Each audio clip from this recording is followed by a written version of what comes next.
এই মুহূর্তে সবথেকে গুরুত্বপূর্ণ খবর।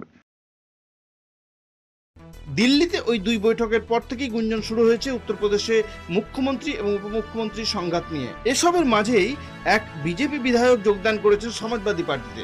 বিজেপি ছাড়েন বড় নেতা বিজয় বাহাদুর যাদব। এরপরই এক্স হ্যান্ডেলে সমাজবাদী পার্টির সুপ্রিমো অখিলেশ যাদবের ইঙ্গিতপূর্ণ পোস্ট, 100 লাও সরকার বানাও। পাশাপাশি কাঁওয়ার যাত্রার পথের ধারে দোকানদারদের নামধাম লেখার নির্দেশ দিয়ে নতুন করে বিতর্কে জড়িয়েছে যোগী সরকার। বিরোধীরা তো বটেই, এতে প্রশ্ন তুলেছে এনডিএতে বিজেপির জোটসঙ্গী নীতিশ কুমারের জেডিইউ। তাতে অস্বস্তিতে পড়েছে বিজেপি। এবার প্রশ্ন উঠতে শুরু করেছে, যোগী আদিত্যনাথের জন্যই কি এনডিএতে ভাঙন ধরেছে, নাকি যোগীর জন্যই উত্তরপ্রদেশে ব্যাকফুটে যাচ্ছে বিজেপি? এইসব নিয়ে রাজনৈতিক মহলে প্রবল জল্পনা শুরু হয়েছে।